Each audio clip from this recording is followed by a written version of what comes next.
Hey everyone, welcome back to Malts and Meeple's Top 100 Games of All Time 2021 edition, which, as I say, I think basically every time, is an extremely long name, but this is my top 100 list for 2021, and in this section of the list, 60 through 51, so look at down here at my notes, there are 4 new games. So, things are getting mixed up some. Just in the bottom half of the list, let's do a quick count. 4, 5, 6, 7, 8, 9, 10, 11, 12. 12 new games. So, even though 2020 was a bit slower for gaming, 2021 has gotten me a lot of new plays, and welcome Jazz. Glad that you'll be listening on your drive home from work. Hopefully it was a good day of work.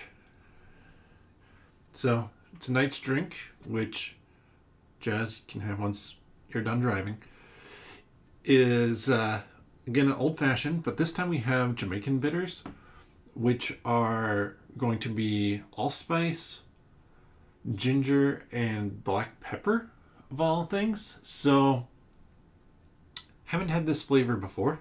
It's the first time opening up these bitters actually.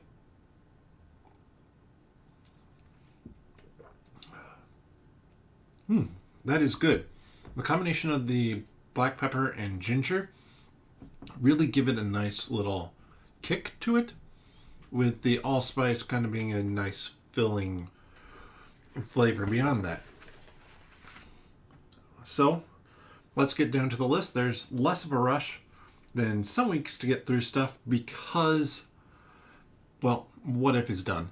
So I'm not going to be checking that out, but let's hop into this list right away with number 60, which is going to be Tiny Towns. Tiny Towns is a game from AEG, and it is a Tetris-like pattern building game where you are putting down resources onto a board in a grid, and when you create certain patterns, that gets you certain buildings, and the certain buildings will score you points in certain ways.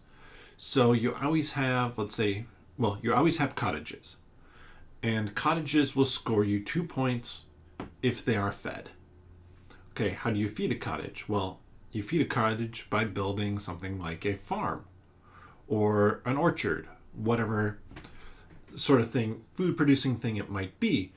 But plus then you have stuff like a post office or a factory you can build. Then you have stuff like a church or all sorts of things. And this is just a fun, fast game because on your turn, you call out one of several different resources. I think there are 4 different resources in the game. Maybe 5. I played it recently, but I don't remember. I think it might be 5. And you pick which one you want. You're like, all right, brown. Everybody puts a brown resource on their board somewhere in their grid. Then the next person calls out something. Then the next person. Then the next person. Then it's back to you again, and you pick. But you're placing everything that everybody else is calling out. So you have to think about where you're placing things. You have to think about what the other people might be going for and what might not be advantageous for them. And you're trying to get as many buildings as possible on the board. And there are some buildings that only take 2 pieces to be built, whereas like a cottage takes 3, or some even take like 6. So it's a balancing act of how you're trying to place everything out. How do you want to build your scoring engine for that game, as well as how much you can fill in on that board, because any empty spot at the end of the game is a negative, but theoretically, well, not theoretically, you will always have one negative spot because you're going to have, at the very end of the game, you're going to have one spot available and only one resource cannot build anything. So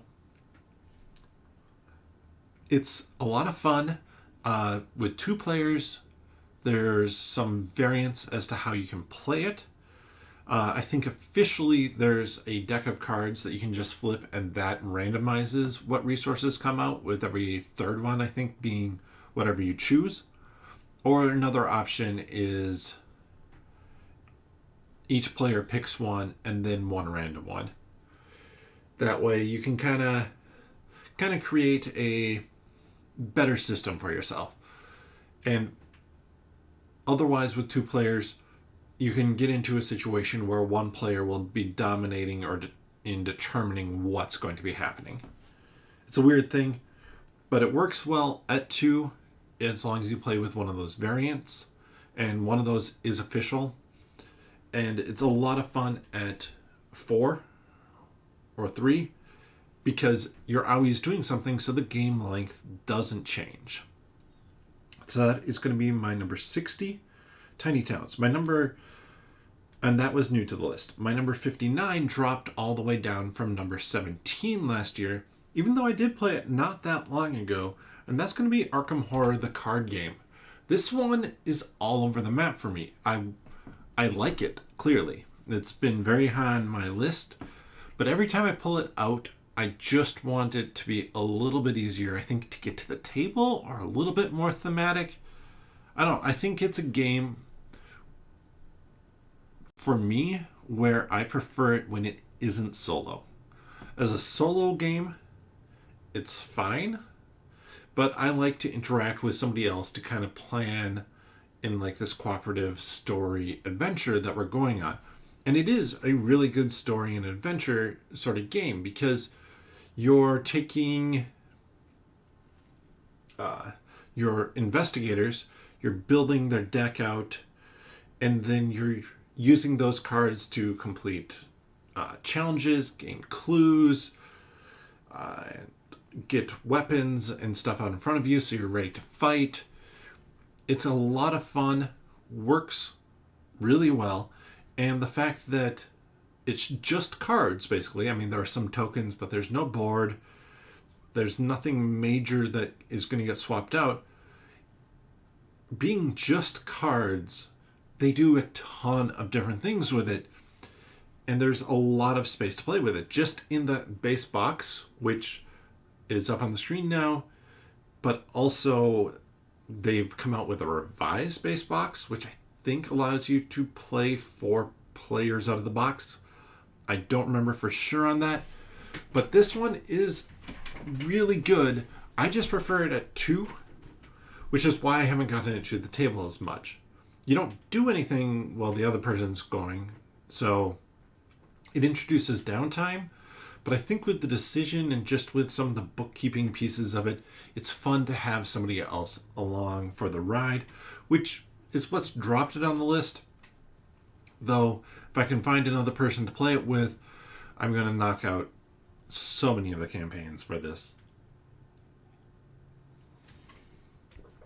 Then, we're coming to another one that I haven't played in quite a while. This was one that I played at Gen Con. Last year it was number 24, I believe, down to 58. And that's going to be Zona, The Secret of Chernobyl. And this is from Rebel Games.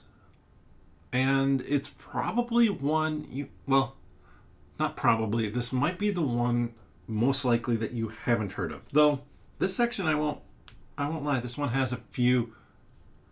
Okay, yeah, no, there's one that's less likely people have heard of. But this one and this whole section has some little bit more obscure games, I guess. And Zona, The Secret of Chernobyl is going to be a game where you are exploring the lands around Chernobyl, where historically the Chernobyl accident has happened, leaking radiation everywhere, making it uninhabitable.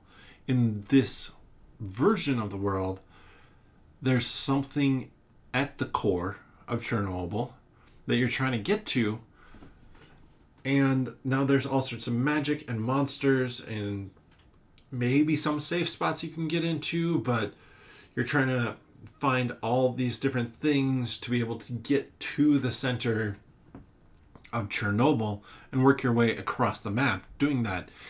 And it's a lot of fun. It's thematic and different and feels like a big adventure, and it's not cooperative, which is kind of different and fun because you're all racing to get to the center first, and whoever does wins.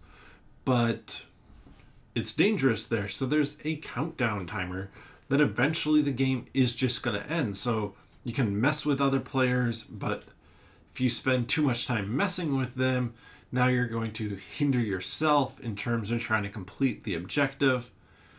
It's a bigger game, a meatier game. I know there's a solo variant, which I need to look into to hopefully get it to the table soon because, well, I want to get it to the table again, and there's just a lot of games to try and get to the table still.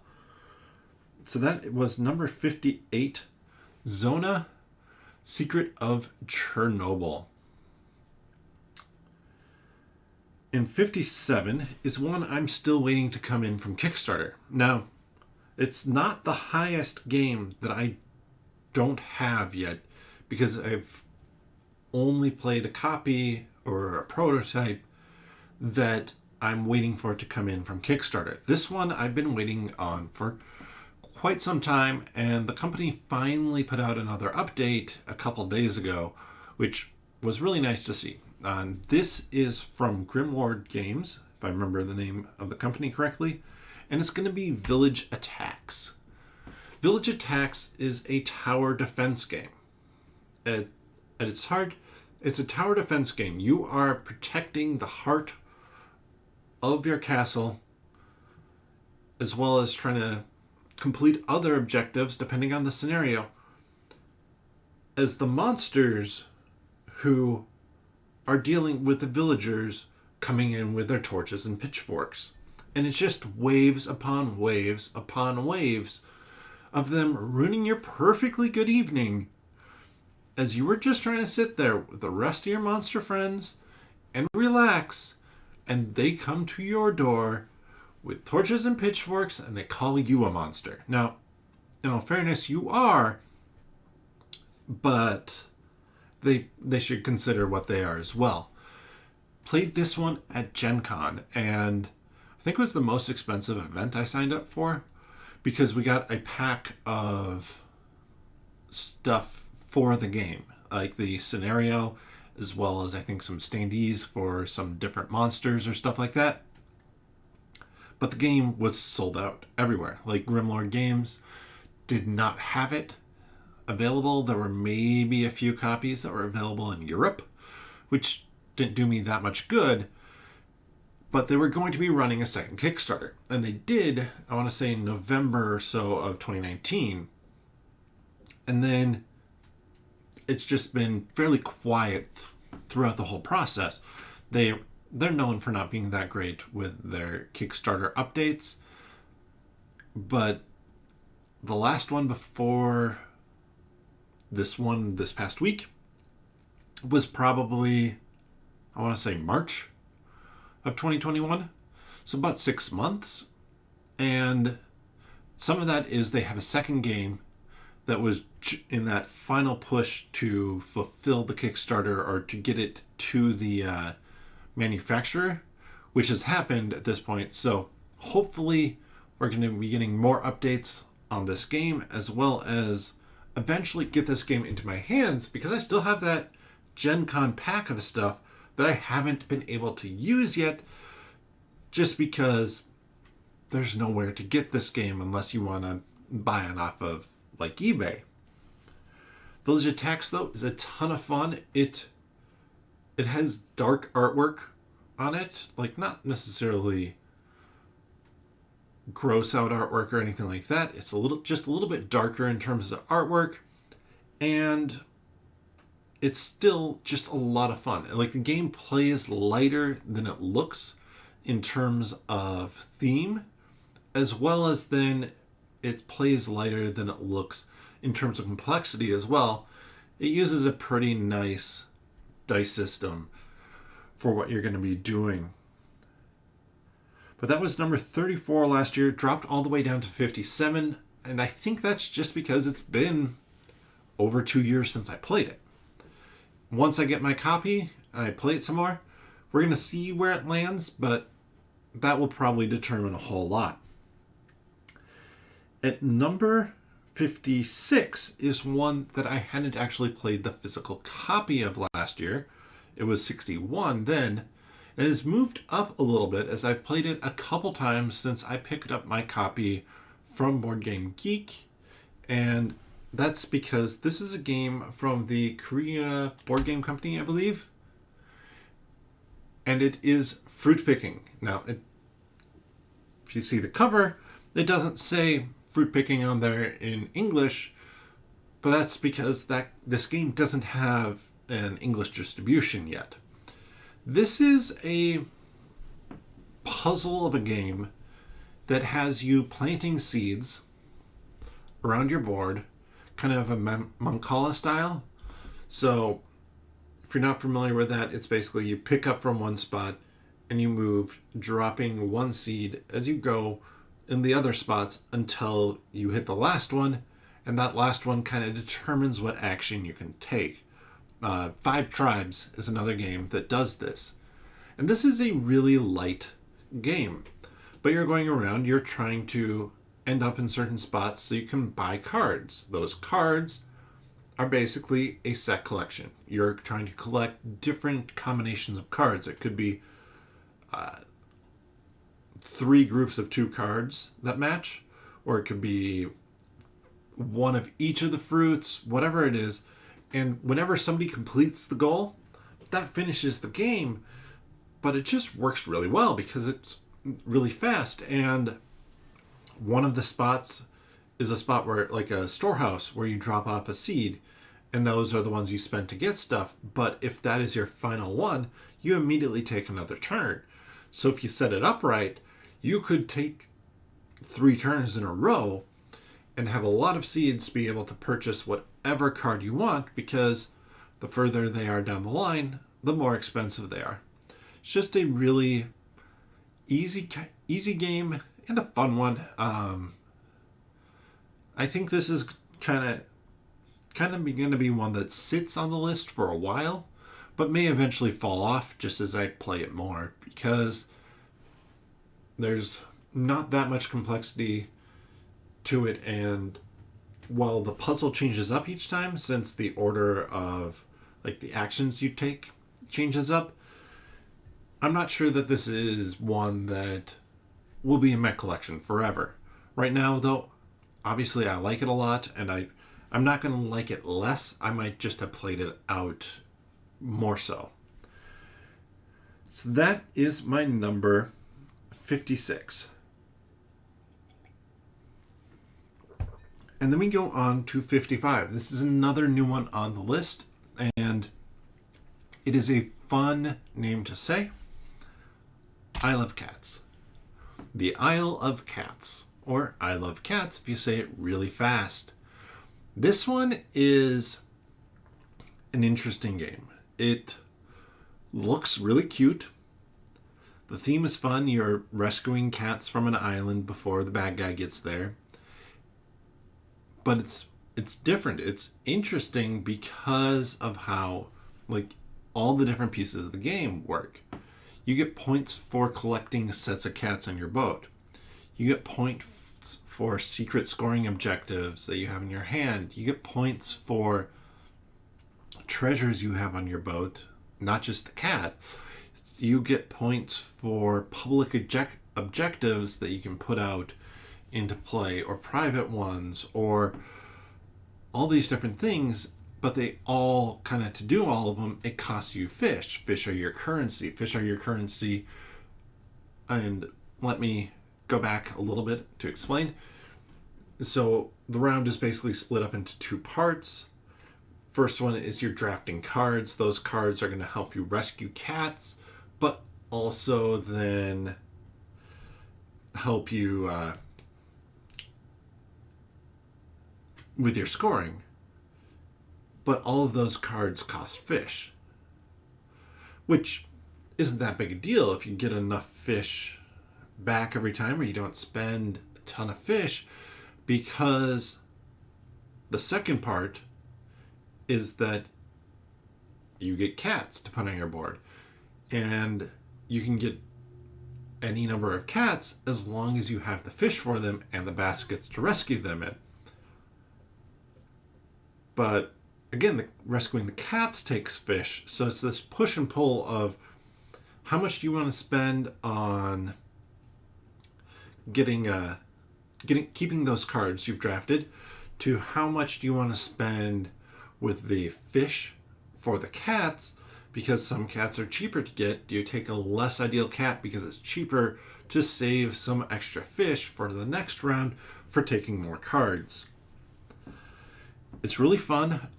It's one I want to play more. I've only played it 2 players, and 2 players works. I think that more players is going to work better in some ways, just because it's going to change up how you draft a little bit more. If I remember correctly, you draft... I can't remember if this is when you draft 2 cards at a time, but I think it is, and I think there's kind of a situation where a lot of the times hands have 1, maybe 2 good cards, or really good cards for you. And so if somebody consistently hits on getting 2 really good cards, the next person might not see as good cards, which I think with more hands moving around, you just get more cards into play, and then probably would work better.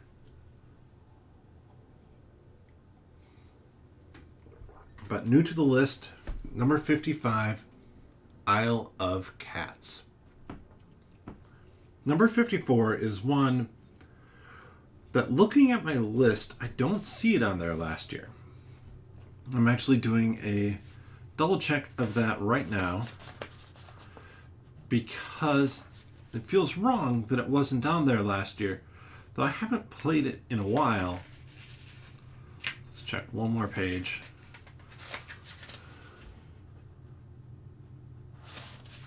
Did I just miss ranking it last year or something like that? Who knows?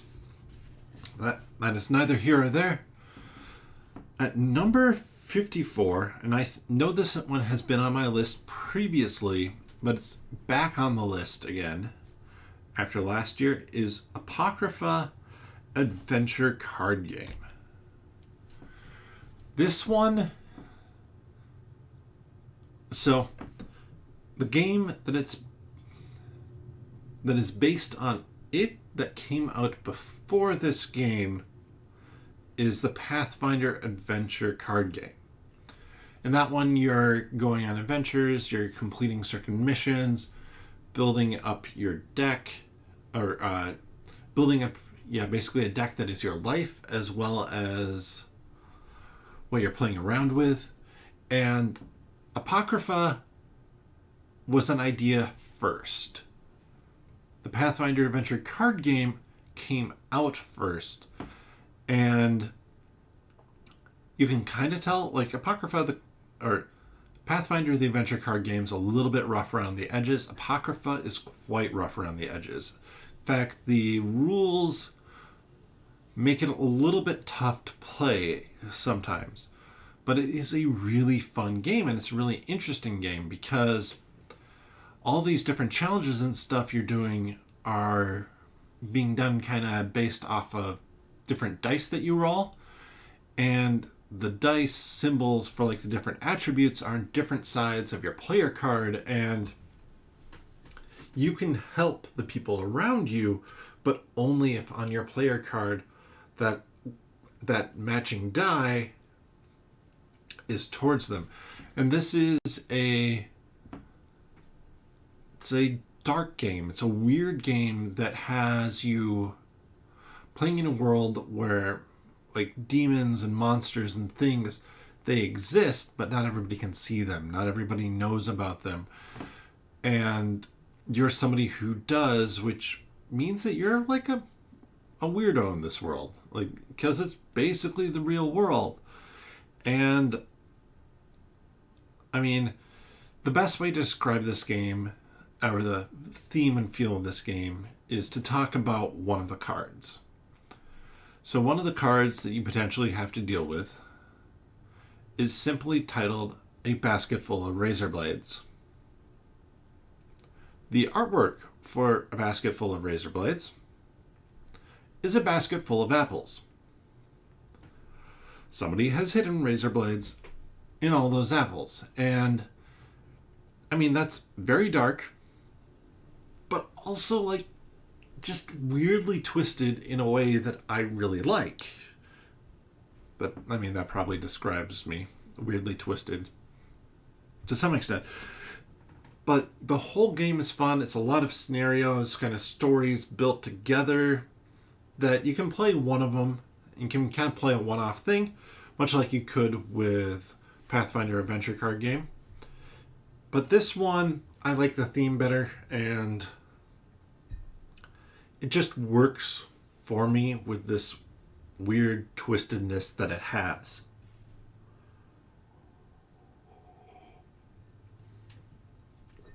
Dropping from 45 now down to 53 is a game that I always think should be higher on my list. Because when I think about the game, I really, really like it. But that's kind of the point of doing a top 100, is that I really, really like all of these games. And the Ascension deck building game, it just works for me, but it's not higher on the list just because I think there's more interesting or less standard games out there. So Ascension, the deck building game, is a deck builder. And if I were going to take a deck builder out of any of them out there, with maybe the exception of the Harry Potter deck building game or Harry Potter Hogwarts Battle, because that one has a theme that people like better, this is going to be the one that I pick, though, for teaching somebody deck building. It has one of my things that to me is important in a deck building game, if it's only going to do deck building, and that I don't like about Dominion, is this has a variable market. This has 6 cards out there. You buy one of those cards, a new random card is flipped out. It could be a monster. You defeat that monster, a new random card is flipped out. That means that you have to think on your feet. You have to adjust your strategy as you go. I don't like Dominion, and what I don't like about it is the fact that it has a fixed market. You know precisely the cards you're going to have available to you until that stack of cards is sold out. Which means from the very beginning of the game, if you can spot the strategy you want to do immediately, you can win the game. Like that, the person who figures out that strategy first will win. It means that either everybody sits around until everybody knows the strategy and then it just comes down to luck, or one person figures it out before the game starts and they'll win.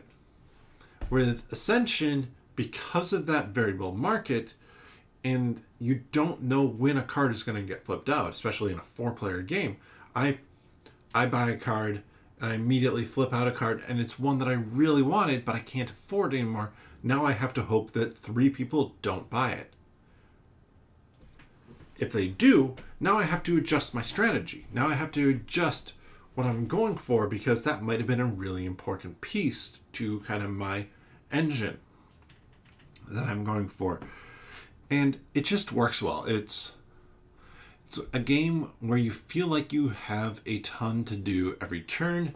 With more players, it does take longer. It is a lot of fun at 2. And it's a lot of fun at 4. I don't even mind the fact the game takes longer with more people. It just works really well. And clearly I like it a lot. I have a couple of the standalone expansions for it as well. And I lump them all into one because the base system doesn't change. But ton of fun, works really well, and it works really well for getting to the table fast without having to teach that much. even if it's somebody new to board games, it's a pretty simple concept.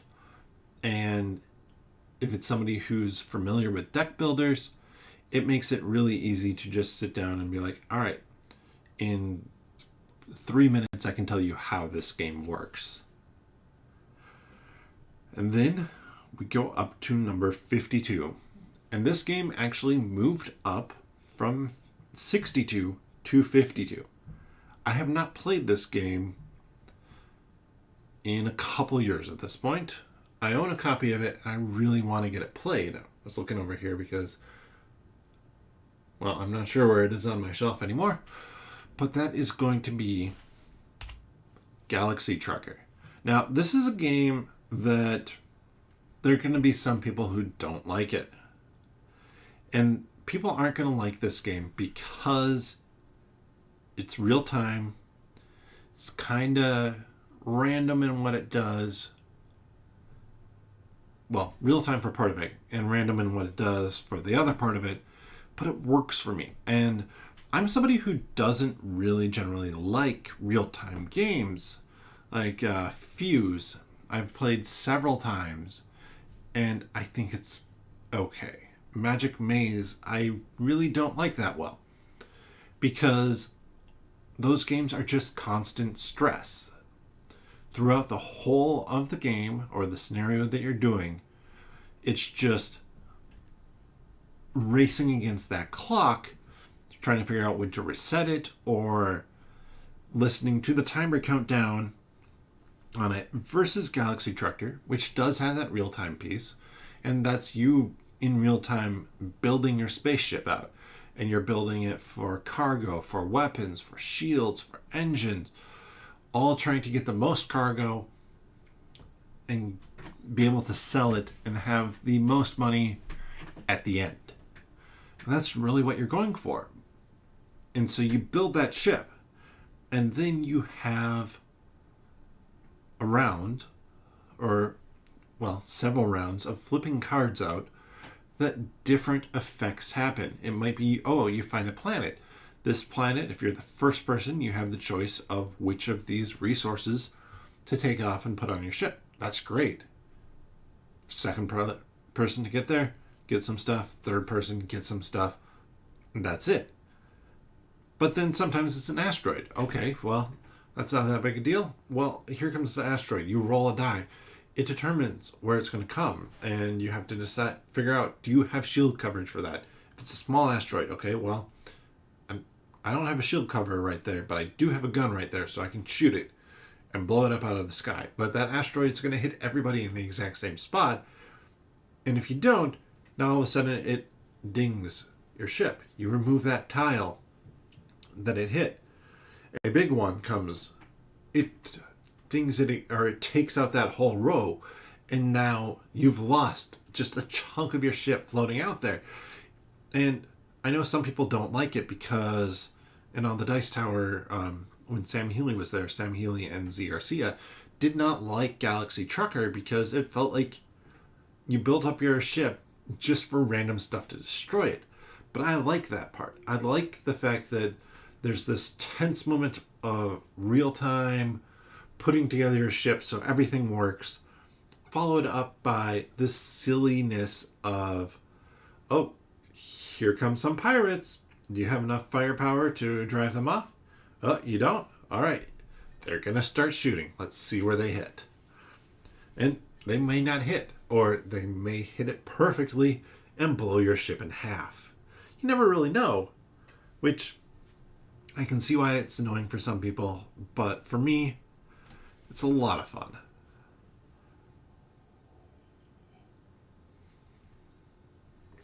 And finally, we have a new game at 51. If you know from previous lists, I like dexterity games pretty well. I don't necessarily have a ton of them, but I like them quite well.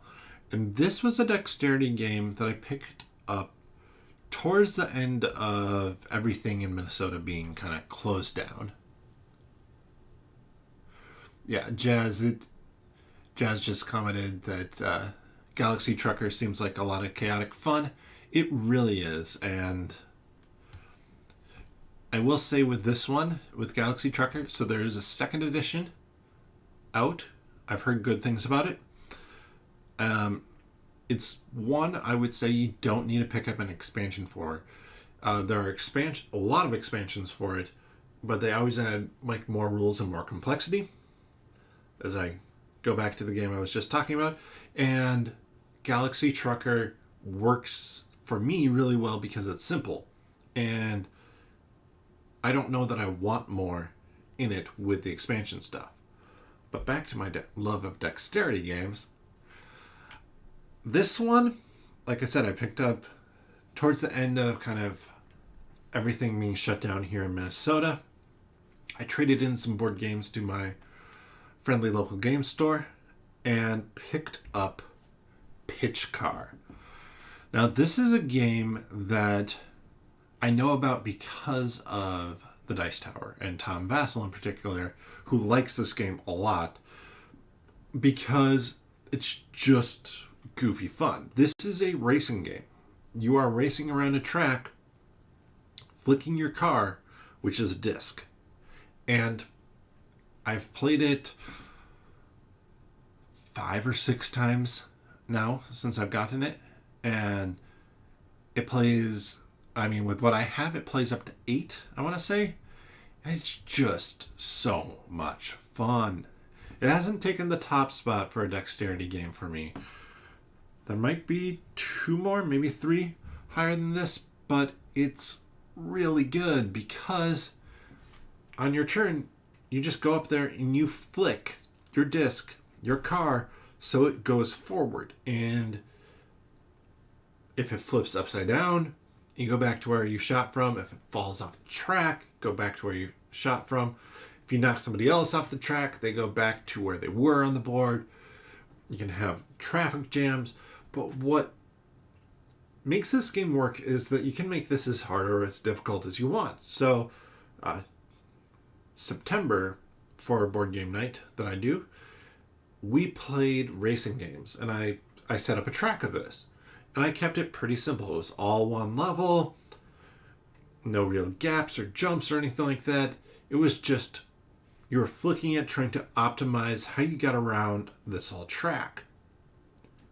But then in July or June, I think July, I had set up something, or a friend set it up actually, something that is much crazier. There was a ramp. You went up, you went on a second level, and then down another ramp. And that's a high opportunity to flip. And so, like, people would get stuck there. But more than that, they have a loop. So a loop with railings on both sides. You have to flip it the whole way around the loop. And it was right at the beginning of the track. I got it on the very first shot, but there were people who were stuck there for a while. And you can make it much harder by doing things like that. Or, like I did, I made a fast, easy track, which was easier track, which was still a ton of fun. And the game's just a goofy good time. This is a game that, like, I kind of call it, or I would say it's a game to play with a drink in your hand, like I have now, where you don't need, there's no strategy. Like a sober flicker versus a tipsy flicker probably doesn't make that much of a difference. But it's just a lot of fun, and you can build crazy tracks. So I don't play it on my gaming table. I do it on the dining room table. And my gaming table is good size. It's probably 3.5 feet by 6 feet. The dining room table is bigger than that. Oh, maybe this is about 3 feet by 6 feet. And okay. I'm really bad at judging the size of things. But my dining room table is even bigger. There's a leaf I can put in the middle to add like a good foot and a half to it. And we've had that completely covered for gaming and for pitch car. And it's just so much fun to have a huge track that you're going around, and everybody's standing around on your with a drink in hand with snacks. On your turn, you just go up there, flick your car, takes 10 seconds, on to the next person. 8 people, you're flicking car every 2 minutes. And, well, so it takes longer than 10 seconds, I guess, if it's every 2 minutes. But you get my point. It keeps moving fast. And whenever anybody else makes a really impressive shot, you know it's a really impressive shot. And everybody's kind of into it. And everybody's cheering. And everybody likes it when other people do well, while still trying to do really well themselves.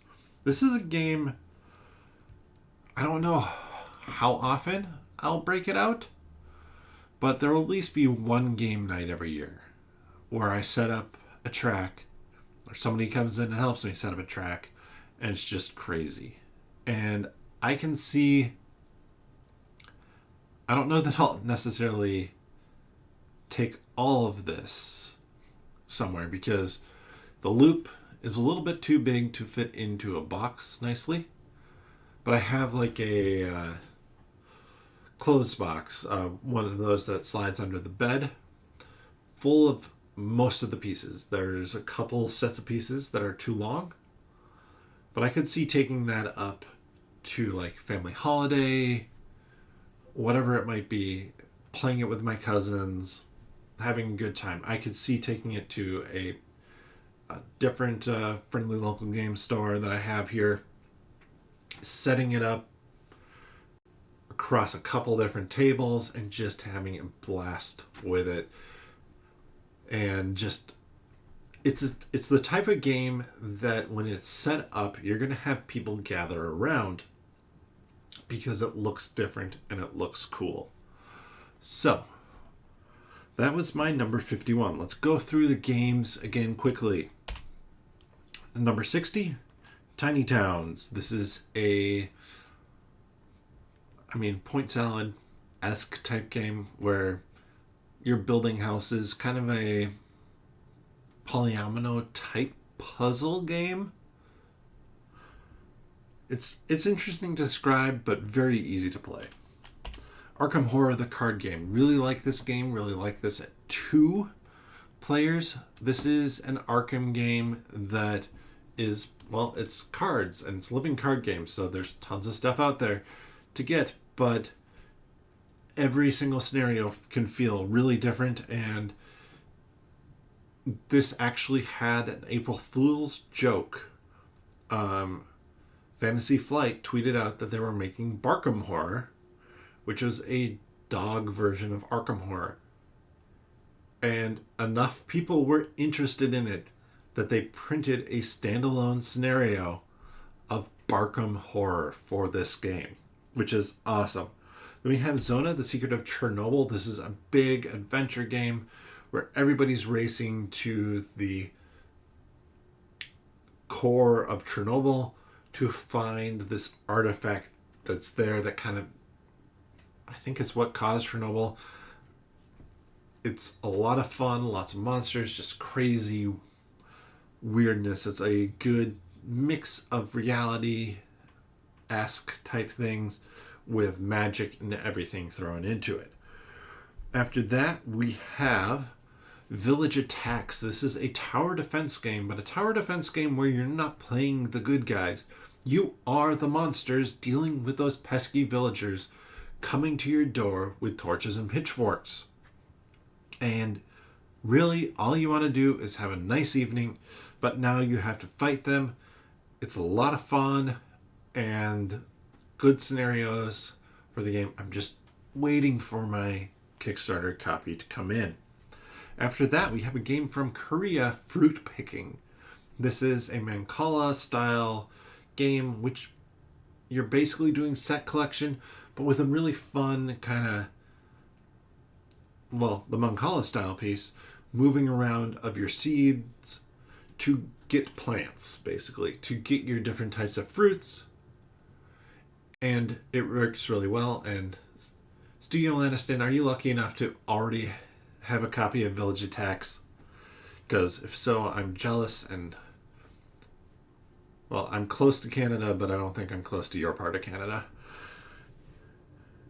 And then we have the Isle of Cats, which is number 55 on the list. This is a polyomino and drafting game, all about trying to rescue cats off an island as efficiently as you can to score as many points as possible.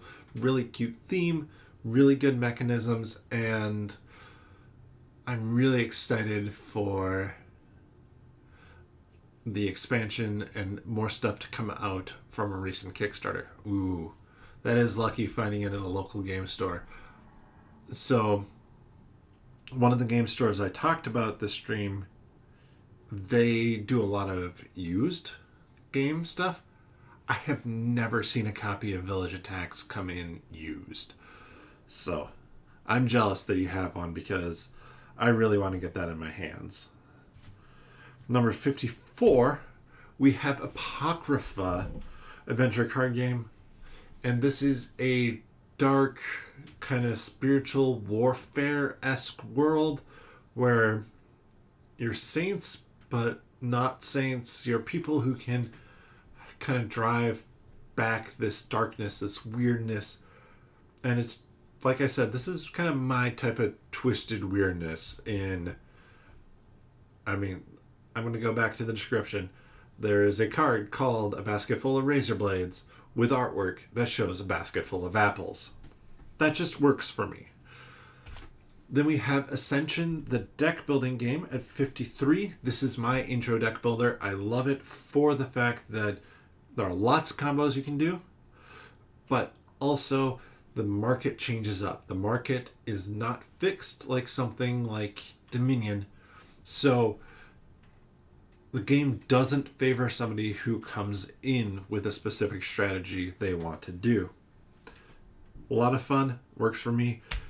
Then at 52, we have Galaxy Trucker. This is about building your spaceship as fast as you can to try and get cargo that you can sell, only to have it blow up along the way to get that cargo. It's chaotic fun. It's not going to be for everybody because, there's only so much strategy you can do. You're building your ship fast, and then the second part is kind of things happening to your ship.